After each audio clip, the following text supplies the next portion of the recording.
আজকে আমরা 2025 সালের মেজর 2 এর অর্থাৎ সেমিস্টার 2 এর এডুকেশন সাবজেক্টের মেজর 2 পেপারের যে শর্ট কোশ্চেনগুলো এসেছিল পরীক্ষায় সেগুলো নিয়ে আমরা আজকে আলোচনা করব। প্রথম যে কোশ্চেনটা এসেছিল সেটা ছিল প্রারম্ভিক শৈশবের দুটি বিকাশগত বৈশিষ্ট্য উল্লেখ করো। 1 নম্বর শারীরিক বিকাশ।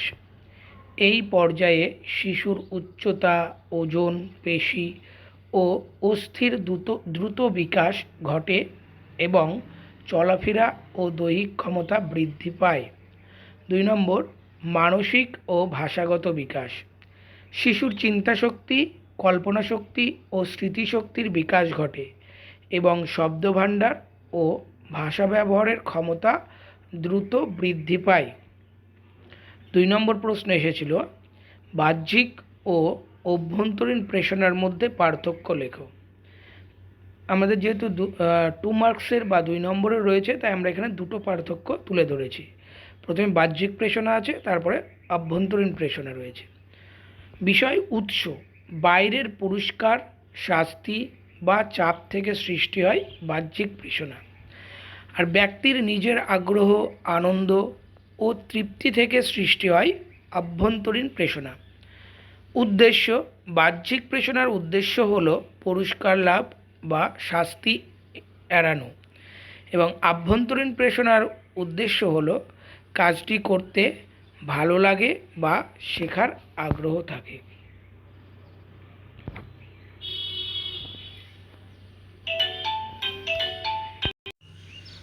পরে যে প্রশ্নটা এসেছে, অপারেন্ট বলতে কী বোঝো? অপারেন্ট বলতে এমন একটি স্বতঃস্ফূর্ত আচরণকে বোঝায় যা কোনো ব্যক্তির পরিবেশের উপর প্রভাব ফেলে এবং যার ফলাফল ভবিষ্যতে সেই আচরণের পুনরাবৃত্তি বাড়াতে বা কমাতে পারে। উদাহরণস্বরূপ, পুরস্কার পাওয়ার আশায় শিক্ষার্থী নিয়মিত পড়াশোনা করলে পড়াশোনায় করাটি একটি অপারেন্ট আচরণ। নেক্সট কোশ্চেন ছিল বিস্মৃতির দুটি প্রধান কারণ উল্লেখ করো। 1 নম্বর অনুশীলনের অভাব। কোনো বিষয় দীর্ঘদিন চর্চা বা পুনরাবৃত্তি না করলে তা ধীরে ধীরে স্মৃতি থেকে হারিয়ে যায়। বাধা। নতুন শেখা বিষয় পুরনো বিষয়কে অথবা পুরনো শেখা বিষয় নতুন বিষয়কে মনে রাখতে বাধা দিলে বিস্মৃতি ঘটে। এরকম বিস্মৃতির অনেক কারণ রয়েছে। আমাদের যেহেতু 2 মার্কসের আমরা অ্যান্সার করছি, তাই এখানে দুটোই বলা হয়েছে। নেক্সট কোশ্চেন এসেছিল দীর্ঘস্থায়ী স্মৃতি কী? দীর্ঘস্থায়ী স্মৃতি বা লং টার্ম মেমোরি, এখানে LTM এর ফুল ফর্ম অনেক সময় আসে। LTM এর ফুল ফর্ম হচ্ছে লং টার্ম মেমোরি। দীর্ঘস্থায়ী স্মৃতি হলো এমন একটি স্মৃতি যেখানে শেখা তথ্য, অভিজ্ঞতা ও জ্ঞান দীর্ঘ সময়, কখনো বহু বছর বা সারা জীবন পর্যন্ত সংরক্ষিত থাকে এবং প্রয়োজনের সময় তা স্মরণ করা যায়। উদাহরণস্বরূপ, নিজের নাম, শৈশবের কোনো ঘটনা বা বহু বছর আগে শেখা কোনো বিষয় মনে থাকা। যখন তোমাদের এই ধরনের কোশ্চেন আসবে যে কাকে বলে বা বলতে কী বোঝো, সবসময় তোমরা কনসেপ্টটা বা ধারণাটা দেওয়ার পরে একটা উদাহরণ দিয়ে দেবে। এতে কি হয়, নাম্বারটা ফুল মার্কস পাওয়া যায়। নেক্সট কোশ্চেন যেটা ছিল যে পার্সোনালিটি ইনভেন্টরি বলতে কী বোঝো? পার্সোনালিটি ইনভেন্টরি হলো এমন একটি প্রমিত মনোবৈজ্ঞানিক পরিমাপক পদ্ধতি যার সাহায্যে ব্যক্তির ব্যক্তিত্বের বিভিন্ন বৈশিষ্ট্য, আচরণ, মনোভাব, আগ্রহ ও আবেগ সম্পর্কে তথ্য সংগ্রহ ও পরিমাপ করা হয়। উদাহরণস্বরূপ হিসেবে একটা উদাহরণ দেওয়া হয়েছে MMPI বা মিনেসোটা মাল্টিফ্যাসিক পার্সোনালিটি ইনভেন্টরি। নেক্সট, শিক্ষায় প্রাক্ষবিক বিকাশের দুটি গুরুত্ব লেখো। অর্থাৎ আমাদের ইমোশন ডেভেলপমেন্টের দুটি গুরুত্ব বলেছে। 1 নম্বর বলা হয়েছে শেখার প্রতি আগ্রহ বৃদ্ধি। প্রাক্ষবিকভাবে সুস্থ শিক্ষার্থী আনন্দ ও আগ্রহের সঙ্গে শিক্ষা গ্রহণ করে এবং শেখার ক্ষেত্রে বেশি মনোযোগী হয়। 2 নম্বর সামাজিক সম্পর্ক গঠনে সহায়তা। প্রাক্ষবিক বিকাশ শিক্ষার্থীর আত্মনিয়ন্ত্রণ, সহানুভূতি ও সহযোগিতার গুণ তৈরি করে এবং শিক্ষক ও সহপাঠীদের সঙ্গে সুসম্পর্ক গড়ে তুলতে সাহায্য করে। নেক্সট কোশ্চেন, আলপোর্টের ব্যক্তিত্বের সংলক্ষণ কি কি? এটা খুব ইম্পর্ট্যান্ট কোশ্চেন, এটা প্রায়ই প্রতিবার দেয় এবং তোমরা ফিউচারে যখন এসএসসি এক্সাম দেবে তখনও এই কোশ্চেনটা আসে, তার জন্য এই কোশ্চেনটা মনে রাখবে যে আলপোর্টের ব্যক্তিত্ব সংরক্ষণের প্রধান 3টি ট্রেটের কথা উনি বলেছেন। একটা হচ্ছে কার্ডিনাল ট্রেট, সেন্ট্রাল ট্রেট এবং হচ্ছে সেকেন্ডারি ট্রেট। এগুলো কনসেপ্টগুলোও দিয়ে দিয়েছে এখানে। যে সেন্ট্রাল ট্রেট কি, যে সংলক্ষণ ব্যক্তির সমগ্র আচরণকে গভীরভাবে নিয়ন্ত্রণ করে তাকে আমরা কার্ডিনাল ট্রেট বলি। আর ব্যক্তির সাধারণ ও গুরুত্বপূর্ণ বৈশিষ্ট্য যা তার স্বাভাবিক আচরণকে প্রকাশ করে তাকে আমরা সেন্ট্রাল ট্রেট বলি, এবং তুলনামূলকভাবে কম গুরুত্বপূর্ণ এবং নির্দিষ্ট পরিস্থিতিতে প্রকাশিত ব্যক্তিত্বের বৈশিষ্ট্য হলো সেকেন্ডারি ট্রেটস। তো এটাকে আমরা সংক্ষেপে বলতে পারি যে আলপোর্টের মতে ব্যক্তিত্বের সংলক্ষণ 3 প্রকার, একটা হচ্ছে কার্ডিনাল ট্রেট, সেন্ট্রাল ট্রেট এবং হচ্ছে সেকেন্ডারি ট্রেটস। পরে যে কোশ্চেনটা এসেছিল যে উদাহরণসহ শিখনের ধনাত্মক ও ঋণাত্মক সঞ্চালনের মধ্যে পার্থক্য লেখো। প্রথমে ধনাত্মক সঞ্চালন, তারপর ঋণাত্মক সঞ্চালন বলা হয়েছে। প্রথমে অর্থ। পূর্বের শিখন নতুন শিখনে যদি সহায়তা করে বা শিখতে সাহায্য করে তাকে আমরা ধনাত্মক শিখন সঞ্চালন বলি। আর পূর্বের শিখন যখন নতুন কোনো কিছু শিখতে বাধা সৃষ্টি করে তখন তাকে আমরা ঋণাত্মক শিখন সঞ্চালন বলি। প্রভাব, নতুন বিষয় শেখা সহজ ও দ্রুত হয়, অর্থাৎ পজিটিভ ট্রান্সফার অফ লার্নিংয়ের ক্ষেত্রে এর প্রভাবটা কি না, নতুন বিষয় শেখার ক্ষেত্রে এটা সহজ হয় এবং দ্রুত হয়। আর নেগেটিভ ট্রান্সফার অফ লার্নিংয়ের ক্ষেত্রে বলা হচ্ছে নতুন বিষয় শেখা কঠিন ও ধীর হয়। উদাহরণ হিসাবে বলা হয়েছে সাইকেল চালানো জানা থাকলে স্কুটার চালানো শেখা তুলনামূলকভাবে সহজ হয়।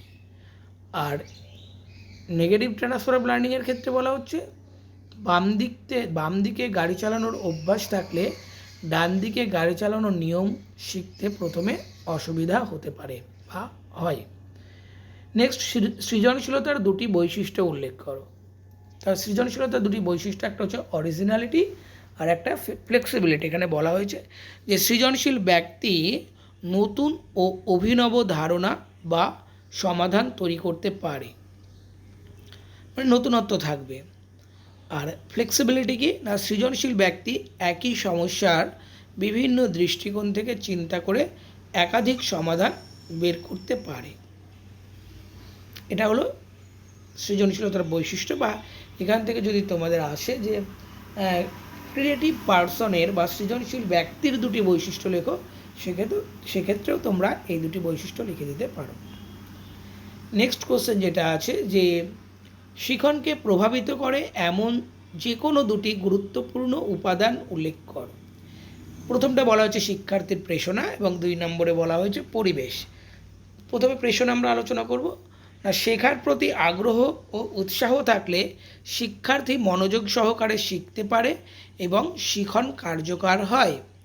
আর পরিবেশের ক্ষেত্রে বলা হচ্ছে বিদ্যালয়, পরিবার ও শ্রেণীকক্ষের অনুকূল পরিবেশ শিখনকে সহজ ও ফলপ্রসূ করে তোলে। 12 নম্বর প্রশ্ন ছিল বুদ্ধির অভিজ্ঞার 2টি সুবিধা বিবৃত করো। প্রথমটা বলা হচ্ছে বুদ্ধির মাত্রা নির্ণয়। বুদ্ধির অভিজ্ঞার সাহায্যে শিক্ষার্থীর বুদ্ধির স্তর বা মানসিক সক্ষমতা নির্ণয় করা যায়। 2 নম্বর শিক্ষাক্ষেত্রে সহায়তা। শিক্ষার্থীর সামর্থ্য অনুযায়ী শিক্ষা বিষয় নির্বাচন ও উপযুক্ত শিক্ষণ পদ্ধতি নির্ধারণে বুদ্ধির অভিজ্ঞা সাহায্য করে। 13 নম্বর কোশ্চেন এসেছিল ব্যক্তিসত্তার বিকাশে বংশগতির ভূমিকা লেখো। বংশগতি বলতে পিতামাতার কাছ থেকে সন্তানের মধ্যে জিনের মাধ্যমে বিভিন্ন বৈশিষ্ট্য সঞ্চারিত হওয়াকে বোঝায়। ব্যক্তিসত্তার বিকাশে বংশগতির গুরুত্বপূর্ণ ভূমিকা রয়েছে। 1 নম্বর বলা হচ্ছে শারীরিক বৈশিষ্ট্য নির্ধারণ, উচ্চতা, গঠন, চেহারা, চোখের রং ইত্যাদির উপর বংশগতির প্রভাব থাকে এবং বুদ্ধি ও মানসিক ক্ষমতা, ব্যক্তির বুদ্ধি, স্মৃতিশক্তি ও কিছু মানসিক সক্ষমতার বিকাশে বংশগতির ভূমিকা রয়েছে। এবং 2025 সালের শেষ কোশ্চেন যেটা এসেছিল, ব্যক্তি বৈষম্যের যে কোনো দুটি কারণ লেখো। বংশগতি 1 নম্বর, যে বুদ্ধি, শারীরিক গঠন, মেধা, মেজাজ ইত্যাদির ক্ষেত্রে ব্যক্তিভেদে পার্থক্যর অন্যতম কারণ হলো বংশগতির বৈশিষ্ট্য। এটা ব্যক্তি বৈষম্য বলতে একটা ব্যক্তির সাথে আর একটা ব্যক্তির পার্থক্য। এই পার্থক্যের কারণ কি? প্রথম বলা হচ্ছে বংশগতি। বংশগতির কারণেই বিভিন্ন ব্যক্তির মধ্যে আমরা পার্থক্য দেখতে পাই। আর একটা হচ্ছে পরিবেশ, পরিবার, বিদ্যালয়, সামাজিক পরিবেশ, শিক্ষা ও আর্থিক পরিস্থিতির পার্থক্যের কারণে ব্যক্তির মধ্যে বৈষম্য দেখা যায়। তো আর একটা কোশ্চেন এখানে এসেছিলো, সেই কোশ্চেনটা এখানে তোলা হয়নি, যে আইকিউ টেস্ট, যে মানুষের বুদ্ধাঙ্ক আমরা কিভাবে মাপি বা কিভাবে পরিমাপ করা যায়। তো আইকিউ এর আমাদের যে সূত্রটা রয়েছে সেটা হচ্ছে আইকিউ, আমি এখানে করে দিচ্ছি সেটা, IQ is equal to MA by CA into 100। MA মানে হচ্ছে মানসিক বয়স বা মেন্টাল এজ বলা হয়, আর CA মানে হচ্ছে ক্রোনোলজিক্যাল এজ বা দৈহিক বয়স। ধরা যাক একটা শিক্ষার্থী দিয়ে দিল যে তার মানসিক বয়স হচ্ছে 10 বছর এবং তার দৈহিক বয়স হচ্ছে 16 বছর, তাহলে তার আইকিউ কত হবে? তাহলে মানসিক বয়স আমরা 10 বছর ধরবো, আর তার দৈহিক বয়স কত বললাম আমরা? 20 বছর নিলাম, 20 বছর ইন্টু তাহলে 100 হবে। তাহলে এবার আমরা 20 দিয়ে যদি 100কে কাটি, 5 20 100, তাহলে সমান হচ্ছে এর আইকিউ হচ্ছে 5 10 50, একদম বিলো আইকিউ। তো এখানে যখন অঙ্ক দেবে নিশ্চয়ই সেইভাবেই দেবে, যেখানে অঙ্ক করতে হবে আমাদের। তো এই একটা কোশ্চেন ছিল 2 মার্কসের, সেটা এখানে উল্লেখ করা ছিল না, যে বুদ্ধাঙ্কের একক কী সেটা এখানে লাস্টে বলে দেওয়া হয়েছে, MA by CA into 100। MA মানে হচ্ছে মানসিক বয়স বা মেন্টাল এজ, আর CA মানে হচ্ছে ক্রোনোলজিক্যাল এজ বা দৈহিক বয়স। তো প্রত্যেকে চ্যানেলটা সাবস্ক্রাইব করে দেবে এবং শেয়ার করে দেবে। আর নতুন কোনো বিষয় জানতে চাইলে অবশ্যই কমেন্টের মাধ্যমে জানাবে। এডুকেশনের বিষয়ে যে কোনো টপিক, যে কোনো কনসেপ্ট যদি জানতে চাও তাহলে অবশ্যই কমেন্টের মাধ্যমে জানাবে, আমি সেগুলো ডিটেলসে বলবো। এখানে শুধুমাত্র আমি জাস্ট শর্ট কোশ্চেনগুলোকেই ব্যাখ্যা করেছি, আমি কোনো কিছু এখানে বোঝানোর জন্য আমি বলিনি, কারণ এর ভিডিওটা বোঝাতে গেলে অনেকটা বড় ভিডিও হয়ে যাবে। সামনেই তোমাদের যেহেতু এক্সাম, তাই ছোটোর মধ্যেই আমি ভিডিওটা করে দিয়েছি। সকলকে ধন্যবাদ। ভিডিওটা আমরা এখানেই শেষ করছি।